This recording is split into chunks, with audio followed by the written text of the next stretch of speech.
Ce journal vous est offert par le FPI, Fonds des promotions de l'industrie, votre partenaire privilégié pour la réussite de vos projets.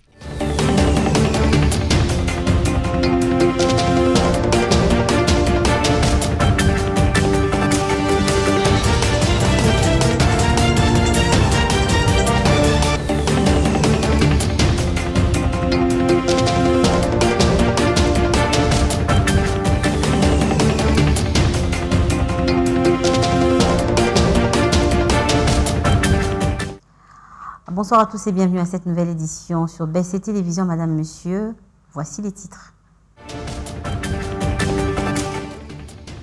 La ville de Kinshasa a été au ralenti ce lundi 30 novembre 2024. Les motards disent avoir marre du contrôle abusif des agents de la police routière, chose qui a provoqué une confrontation entre eux et a perturbé le déroulement des activités. Un reportage à suivre dans un instant.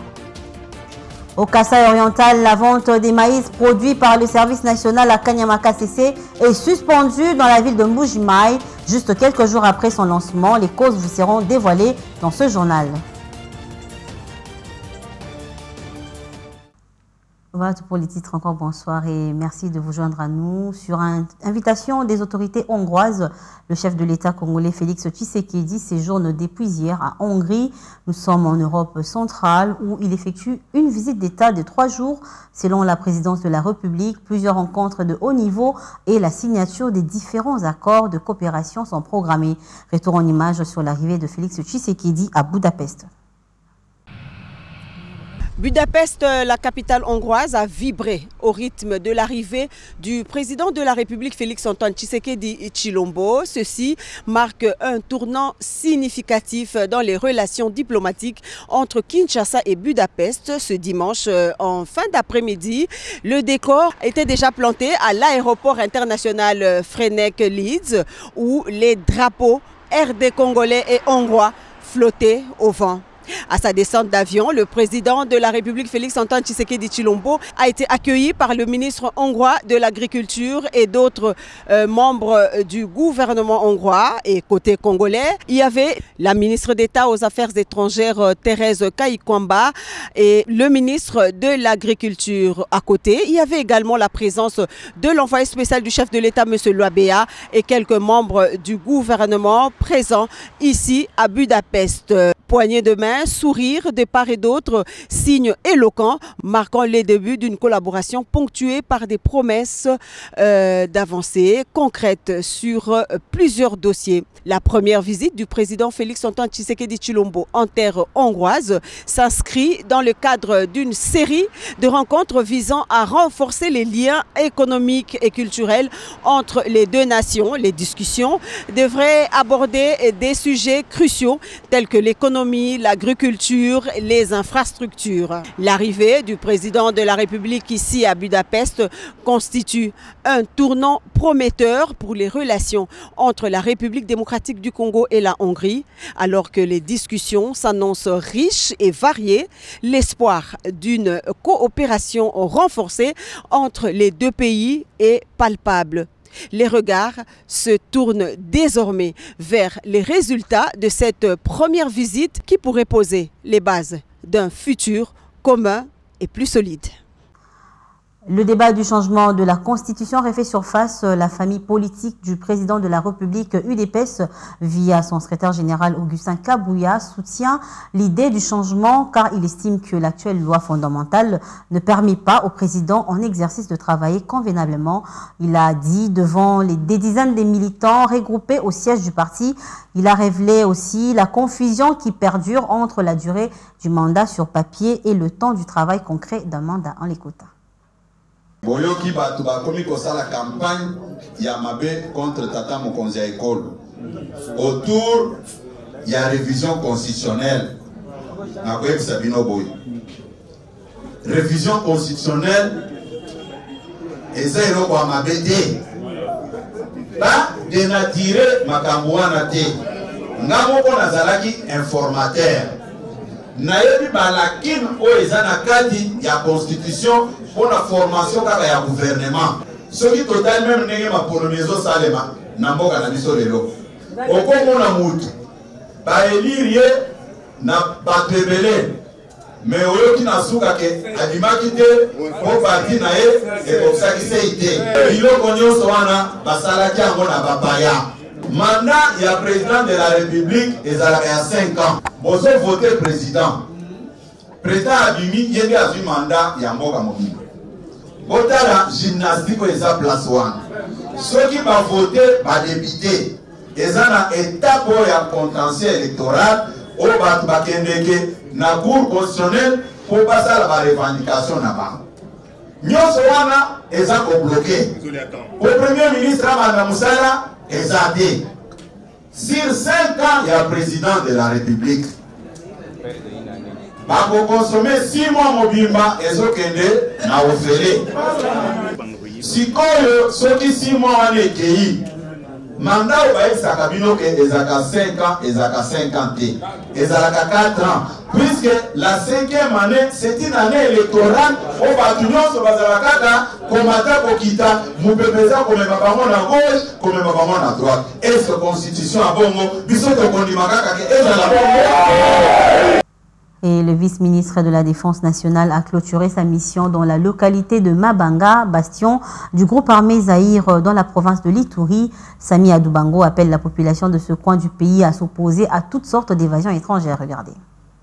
Cette mission de Sami Adoubango s'est inscrite dans le cadre de sensibiliser la population, mais en même temps évaluer la situation sécuritaire de la province de l'Ituri.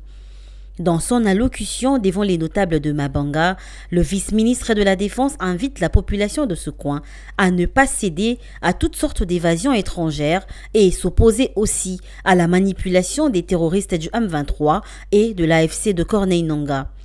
Il a en outre rappelé à tous les chefs des groupes armés l'engagement qu'ils ont signé avec le gouvernement congolais en rapport avec la cessation des hostilités. N'ouvrez pas la porte de l'Ituri pour déstabiliser la République démocratique du Congo.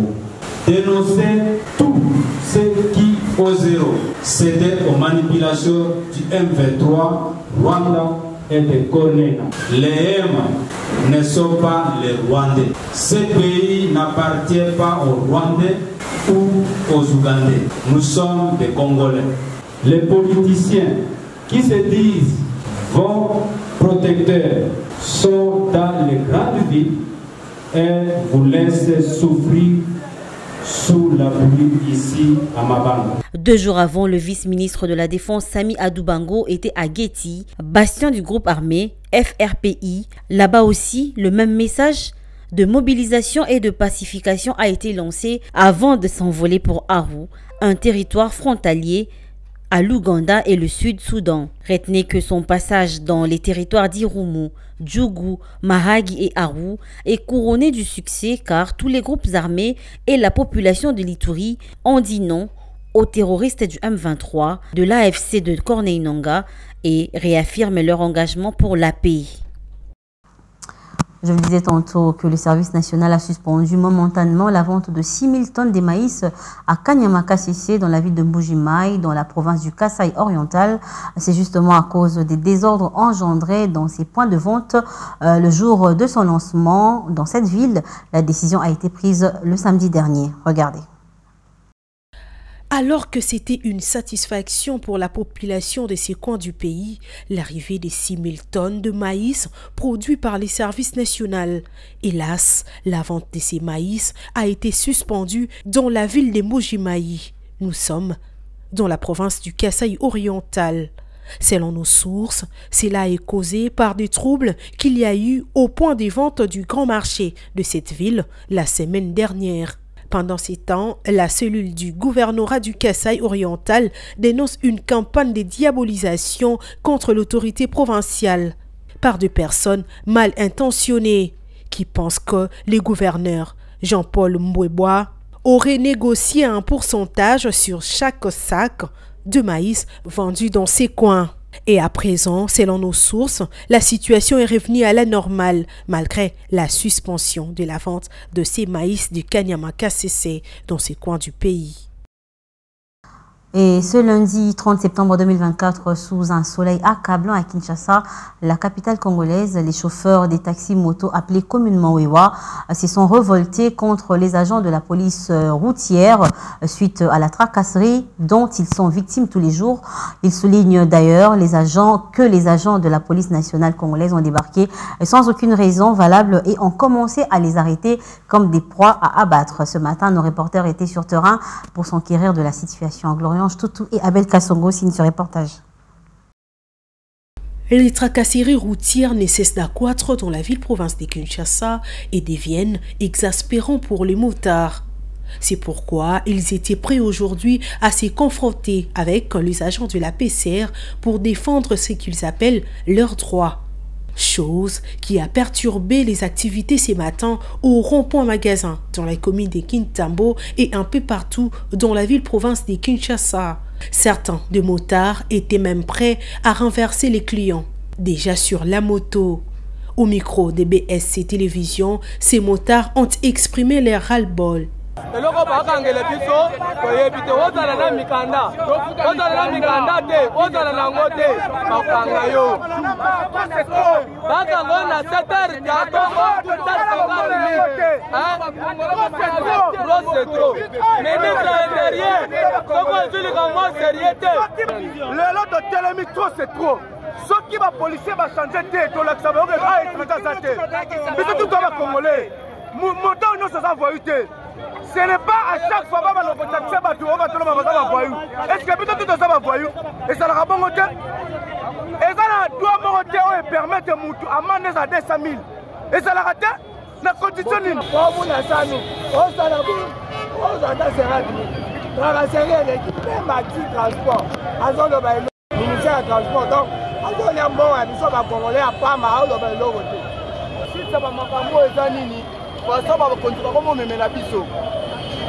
Total eloko te omona baye bakangi bino toluka mbongo nde baninga mosusu babulukaka ole tokende kobunda te losala bamashine nde baninga baosala biso toluka mbongo na moto epuis atiki bongo te asangani na bakuluna oyo badosa badesoto na badgc akomisi bango na nsima na bango bakanga biso bamoto incivile akokanga moto ya moto kwani yango biso mpe mosiliki soki solution ezomingi gouvernement ata likambo oyo bo eza propre te.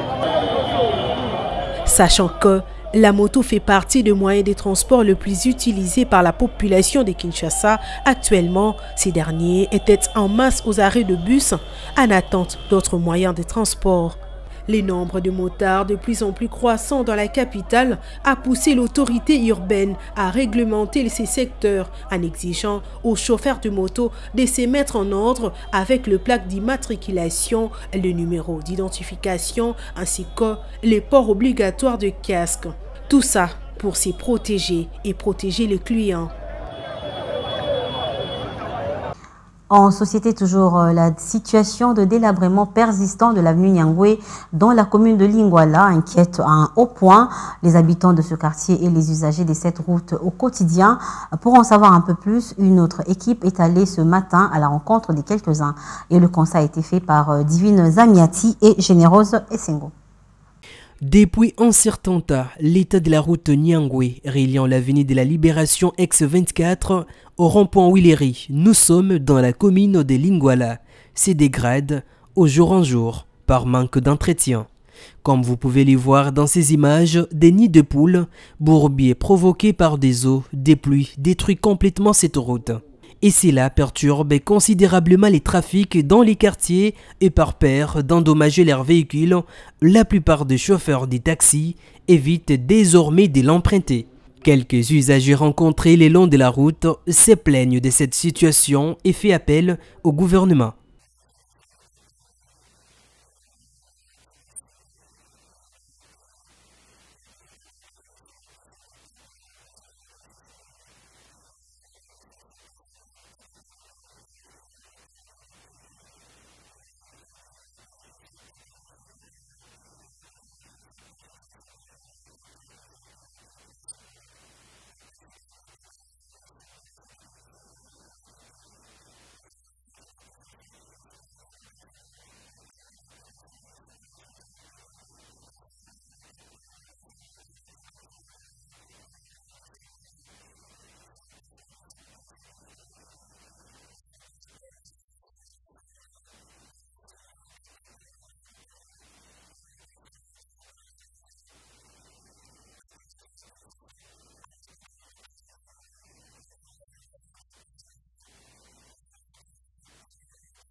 Pour rappel, cette route est l'une des avenues réputées de la commune de Lingwala pour ses innombrables débits de boissons, notamment de bars et terrasses.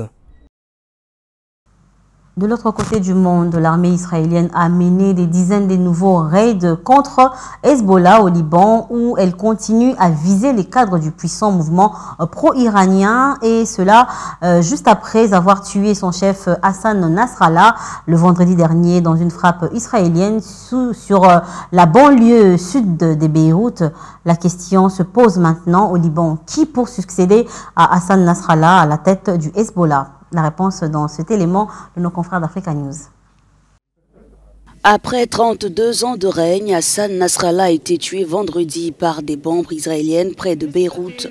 Le Hezbollah a confirmé la mort de son leader samedi. Se pose alors la question de sa succession. Qui pour succéder à ce Saïd, titre honorifique désignant les descendants du prophète Mahomet? Pour plusieurs observateurs, un nom émerge, celui de Hachem Safieddine, un cousin du défunt chef du mouvement pro-iranien.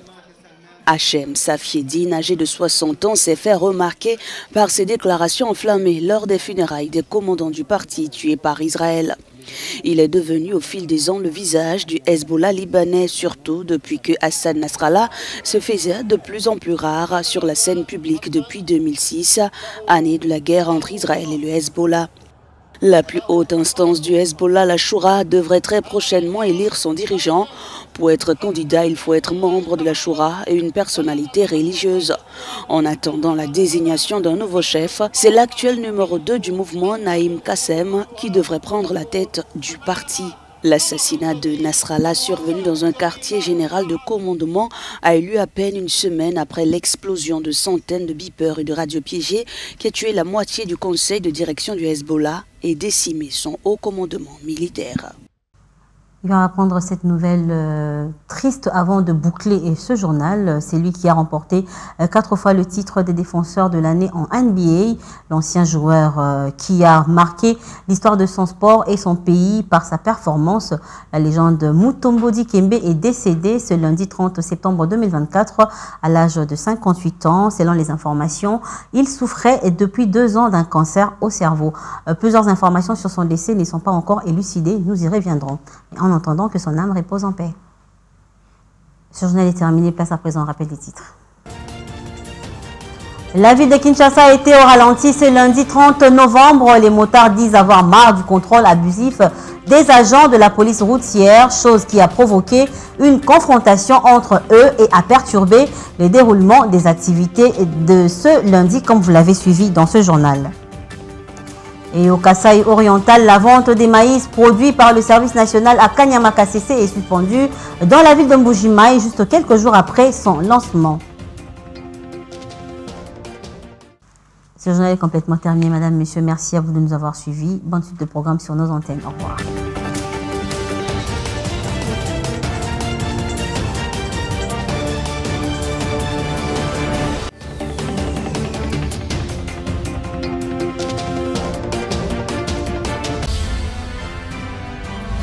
Ce journal vous a été offert par le FPI, Fonds des promotions de l'industrie, votre partenaire privilégié pour la réussite de vos projets.